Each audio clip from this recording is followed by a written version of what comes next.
The committee shall now hear a report by the Special Rapporteur on the situation of human rights in Eritrea, Ms. Sheila Kitteruth.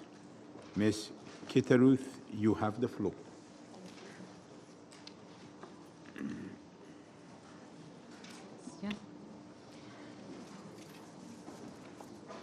Mr. Chair, Excellencies, distinguished delegates, I address you as the Special Rapporteur on the situation of human rights in Eritrea. I'm honored to do this briefing for you for the 6th time, and it's my final briefing, in fact, in this capacity. The Human Rights Council extended the mandate for another year in Resolution 3815, adopted without a vote on the 6th of July 2018. I reached the end of my term of service on the 31st of October in just a few days. My successor has already been nominated and will start on the 1st of November. I wish her well in her upcoming role. First, allow me to congratulate the leaders of Eritrea and Ethiopia for signing a joint declaration of peace and friendship on the 9th of July 2018. The declaration has been reaffirmed on several occasions since then. Such an accomplishment raises expectations that the end of the no war, no peace stalemate will also impact positively on Eritrea's internal human rights situation. Secondly, Eritrea successfully campaigned to be elected as a member of the Human Rights Council for 2019 to 2021. It thus recognizes this institution's importance as the premier human rights body on the world stage. Such an achievement comes with weighty responsibilities. I would like to start with an update on the human rights violations I have documented since I addressed this committee in October 2017. However, the overall legal and institutional context remains unchanged. As a reminder, Eritrea still has no constitution, no independent judiciary or independent bar, no legislative assembly where laws are discussed, enacted, and questions of national importance debated, no institutionalized checks and balances protecting citizens from excessive exercise of state power, no free press, no space for people to express their views, no avenue for Eritrean citizens to voice their opinions on matters of grave importance. In short, the environment remains compounded by non-respect for rule of law and continuity in the existence of weak institutions with no signs that these are being addressed. Patterns of human rights violations amply documented in my reports and those of the Commission of Inquiry on Human Rights in Eritrea persist. These are incommunicado and arbitrary detentions, death in custody, enforced disappearances, breaches of the rights to freedom of expression and religion, among others.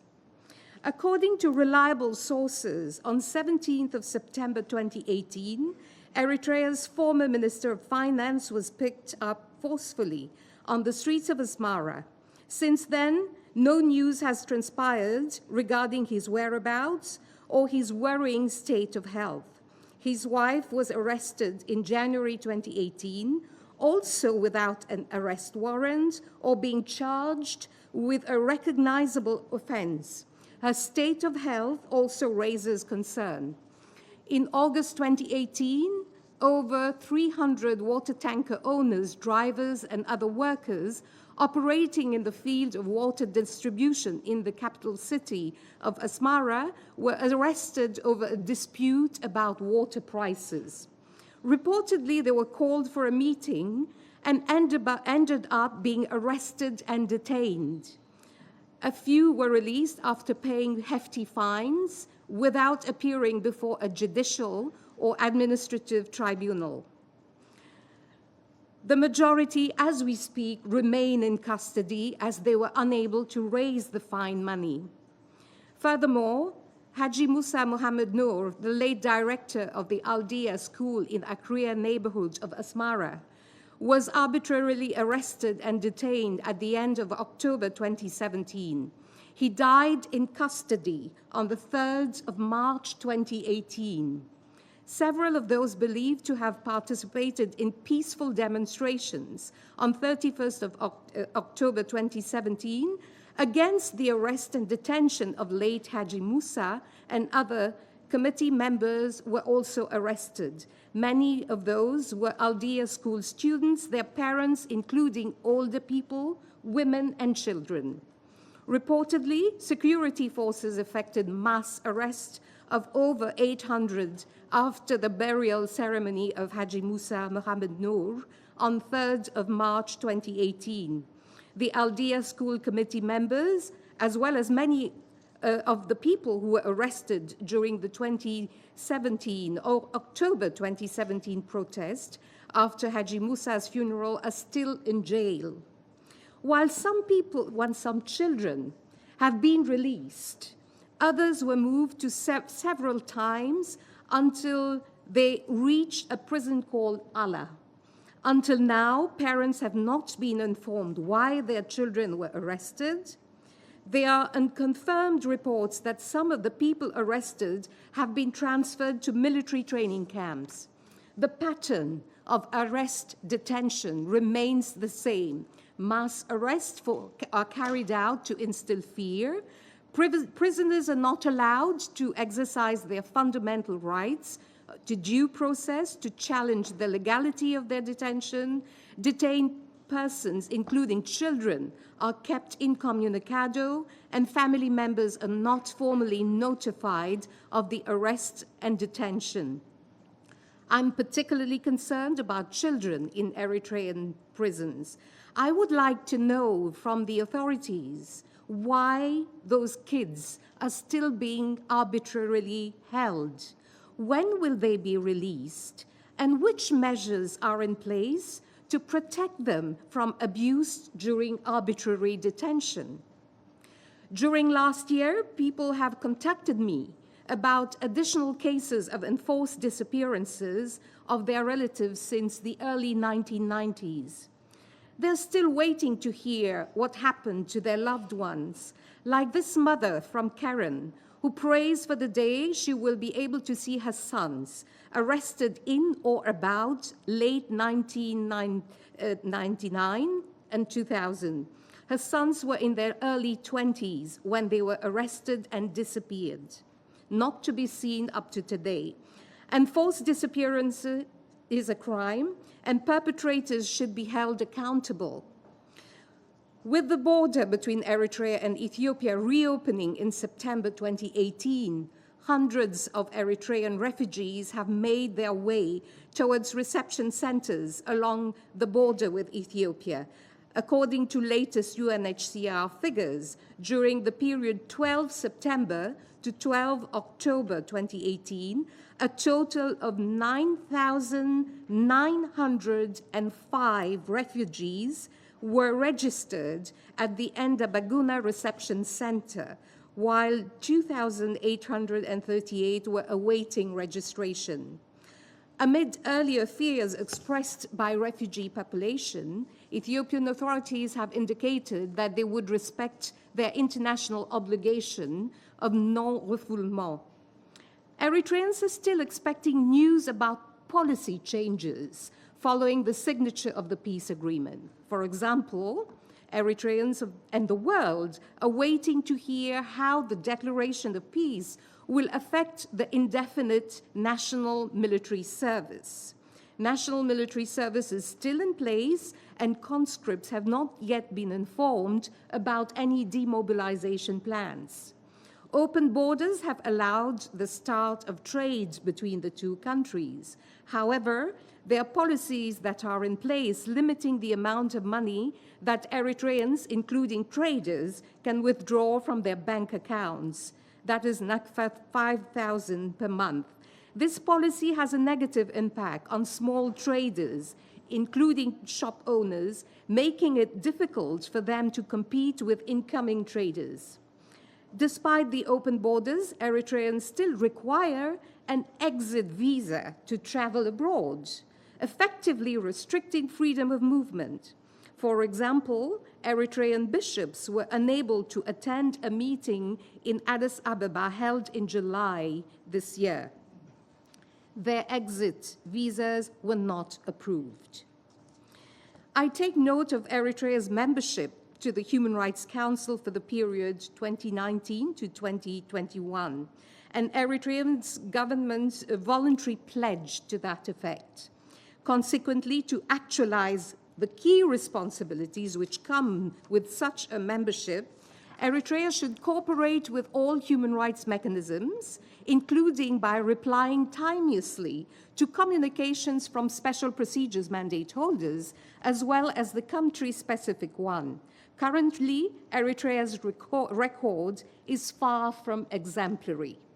Extending a standing invitation to special procedures mandate holders to visit Eritrea and respond positively to pending visit requests by all special procedures mandate holders, some of which date to 2003.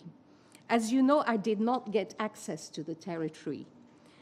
The third one is to protect from intimidation and reprisal those survivors of human rights violations, witnesses, civil society representatives, cooperating with the human rights organs, human rights defenders, both at the UN and regional level. Putting it succinctly, Eritrea has an obligation to protect those cooperating with human rights entities, including the Human Rights Council, and not to be the source of intimidation. The achievement of peace between Eritrea and Ethiopia must be duly celebrated. While it is yet to be translated into actual improvements of Eritrea's human rights situation, peace should be viewed as having the potential of ushering in a new beginning for the enjoyment of all human rights by all Eritreans. Put briefly, bring human rights at the very heart of peace, because progress in external relations must be reflected internally by bringing human rights home. As a second step, the Eritrean authorities would need to take stock and account for what has happened to whom, where, and when. Families of the victims of enforced disappearance should be informed about the fate of their loved ones. People languishing in Eritrean prisons, some for excessively long periods, including the G15 and journalists, and others arrested more recently, should be brought before the courts as a matter of urgency or released unconditionally without delay. These would be impressive peace dividends. Justice and accountability are twin pillars reinforcing each other, on which peace can be built, strengthened, and security achieved. The impunity enjoyed by perpetrators of crimes against humanity and human rights violations remained an unrelenting challenge to be addressed through effective measures, the more so at this particular moment in time for lasting and sustainable peace. I would like to stop here, Mr. Chair, and I'm very happy to respond to any questions or bring in any clarification. Thank you. I thank the Special Rapporteur on the situation of human rights in Eritrea for her statement, and I now open the floor for any comments and questions to her. I first give the floor to Germany.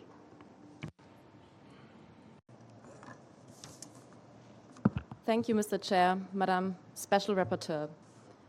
Germany aligns itself with a statement to be delivered on behalf of the European Union. We would like to thank the Special Rapporteur on the situation of human rights in Eritrea for engaging with the Third Committee and want to reiterate our appreciation for your work and the work of the Commission of Inquiry. Allow us to underline that your mandate continues to enjoy our full support. Germany takes due note of the developments in Eritrea and in the region and welcomes recent steps in the peace process between Ethiopia and Eritrea. However, Germany remains concerned by the dire human rights situation in Eritrea. We encourage the government of Eritrea to demonstrate the necessary political will to improve the situation by taking serious, concrete, and visible steps to implement legal and institutional reforms, and by ending the unlimited involuntary conscription into its national service. We urge the government of Eritrea to free all political prisoners and to stop the continuing practice of arbitrary arrests and detentions. We are also very concerned by the fact that detainees are often subject to maltreatment, such as torture or inhumane detention conditions. We agree with the Special Rapporteur's recommendation to apply the United Nations standard minimum rules for the treatment of prisoners, the Nelson Mandela rules, with immediate effect. We strongly recommend the government of Eritrea to actively contribute to in-depth reporting by cooperating with the incoming mandate holder, starting by allowing the Special Rapporteur access to all parts of the country. Thank you. I thank Germany. I now close the list and give the floor to Eritrea. Thank you, Mr. Chairman. At the outset, I would like to commend the manner in which you are steering the work of the committee. Last week, under the agenda item, the promotion and protection of human rights, the third committee discussed the progress and gaps in the promotion of and protection of human rights worldwide. The takeaway from the discussion is that the promotion of human rights for all remains a challenging task for every nation, and that international partnership in addressing the issue of human rights is best served by constructive dialogue and not through politicization, double standards, and stigmatization. In these discussions, Eritrea shared its view on the broader issues of promotion and protection of human rights. Today, without engaging in acronyms, I would like to highlight the following.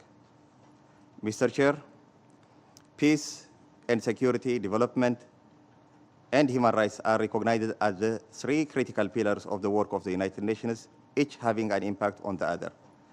The respect for the rights of the human person sitting at the center of these intersections is enhanced or hampered by how much progress is made in each pillar. In this connection, with the new dawn of peace in the Horn of Africa, Eritreans are joyous and filled with strong sense of optimism, deservedly so, after enduring and overcoming decades of adversity through resilience. The mindset and the resources that were devoted and diverted justifiably to maintain peace and security for several decades will now be redirected to other vital sectors to accelerate socio-economic progress, consolidate rule of law, and strengthen national institutions. We are determined to accelerate our efforts to create a country where peace, justice, and democracy prevail, a modern and dynamic nation anchored on equitable development, social justice, and harmony. Mr. Chair, the leaders of the region are joining hands and redoubling their efforts to develop a shared vision and strategy to make up for the lost opportunities. This is a remarkable watershed in the region. The international community has welcomed the new developments as significant and historic. What is needed from the wider international community is encouragement and solidarity for the region to sustain peace and meet the aspirations of its people. The negative impacts of the sanctions on the full enjoyment of human rights of all Eritreans cannot be understated. If continued, it will moreover harm meaningful regional cooperation and economic integration. Consequently, countries in the region, members of the Council, as well as the Secretary General of the United Nations, are adding their voices to the calls for the lifting of the sanctions on Eritrea. The region views it as a hurdle that ought to be removed immediately to promote peace, stability, and prosperity. In this regard, my delegation wishes to take this opportunity to once again call on the international community and the Security Council to bring an end to unjustified sanctions, demonstrating to the people of the Horn that it is ready to accompany them on their road to progress. Mr. Chair, the UPR is the best tool to address human rights in all countries in a constructive manner. In full consideration to the UPR mechanism, Eritrea has submitted its third periodic report to the Human Rights Council, detailing achievements, challenges, and hard work to attain the higher standards in the respect of human rights and fundamental freedoms. Out of the 92 recommendations that Eritrea accepted during its second cycle, 8 recommendations, constituting 85.87%, are fully implemented, and 12 recommendations, constituting 14.13%, are partially implemented. Additionally, Eritrea is presenting its voluntary national report on the high-level political forum in 2009 to share the policies in place and the commitment that's needed in the implementation of the Sustainable Development Goals, including Goal 16, which covers the promotion of peace, access to justice, and the development of effective and accountable institutions. Mr. Chair, before I conclude my brief remarks, let me extend my delegation's profound appreciation to all the countries that place trust and confidence on Eritrea to serve in the Human Rights Council for the 3 years, beginning January 2019. Eritrea is committed to fulfill its responsibility to the fullest during its mandate. It will endeavor to strengthen dialogue and consultation, to establish a balanced and inclusive approach to all issues and situations to advance the human rights agenda of the Human Rights Council. I thank you, Mr. Chair. I thank Eritrea